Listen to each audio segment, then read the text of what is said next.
Thanks for joining us. I'm Vince Vitrano. 2 water main breaks this morning made for a difficult start to the day for thousands out in Waukesha County. And I'm Bridget Shanahan. A 12-inch water main broke around 6 o'clock this morning near Brookfield and River Roads, and less than 2 miles away from there, another water main broke. Brookfield Public Works was able to restore water to a number of customers pretty quickly. The cause might be related to the age of the pipes. We now know the names of 2 men killed in a late-night boating accident near the Hone Bridge. 35-year-old Nick Kukoljak and 28-year-old Justin Segura, both of Milwaukee, died when that boat crashed. The men were not wearing life jackets. 2 women who were also on board survived. A Kenosha baby is in intensive care at Children's Hospital of Wisconsin after a woman claims she accidentally mixed the baby's formula with vodka. The 20-year-old woman told police a 22-year-old man had emptied a water bottle in her kitchen and filled it with vodka.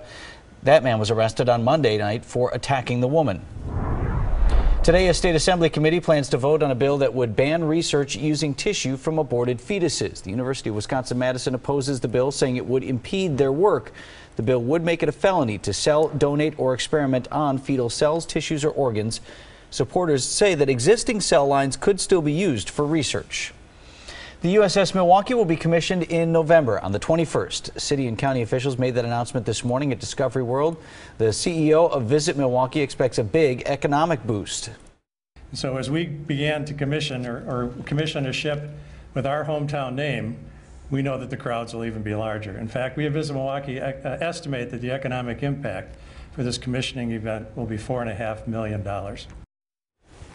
This is the first commission since the USS Freedom was commissioned in 2008. The new Cristo Rey Jesuit High School opened this morning in West Milwaukee. Unique to this high school, all Cristo Rey students will work with local companies or organizations to graduate with 4 years of work experience.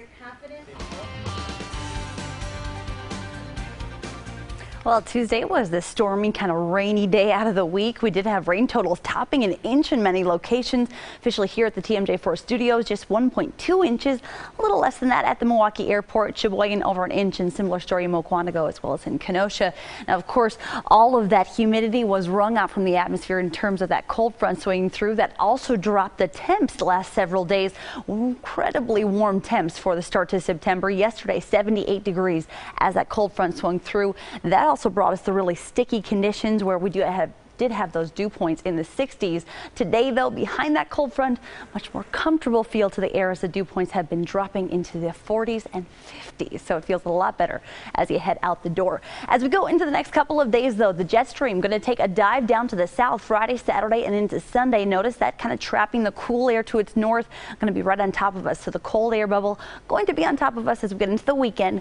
If you want the 70s back in the forecast, though, just wait until we get to your Monday. The jet stream will ripple back up to the north, and it's going to stay up there for the rest of next week, but it's going to be a little bit cool, feeling much more like fall as we go into the next couple of days. Today, though, high pressure keeps us dry, keeps the sunshine in the forecast, low humidity, especially compared to the last several days. Heading into the overnight hours, a weak disturbance may touch off a shower. Most of us, though, just watching the cloud cover increase. Heading into your Thursday, a very weak cold front will start to push across the area, could bring a spotty shower or 2. Not everybody sees the rain showers, though. Could hear a rumble of thunder, but again, not going to be too big of a rainmaker. This cold front really just going to drop our temps from the 70s ahead of it down to the 60s behind it. So Friday, that cooler air starts to work on in. Can't rule out a chance for an isolated shower on Friday morning, but for the most part, skies will be clearing as we go throughout your Friday afternoon. So for today, sunshine, 73 degrees, a lot lower humidity. That's why it's going to feel so much nicer outside as we go into the overnight hours. Increasing clouds with a low of 56 degrees.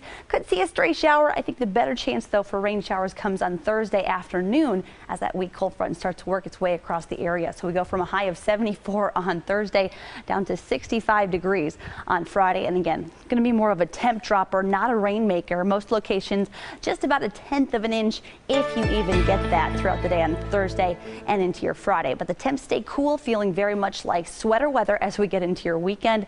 64 degrees with sunshine on Saturday. Temps are going to be in the 60s if you're headed out to Madison for the Badger game. And if you're going to Chicago for the Packers game on Sunday, temps around kickoff at 70 degrees. Otherwise, here in Milwaukee, 68 with lots of sunny sunshine, and we'll be looking at that comfortable low humidity sticking around into next week.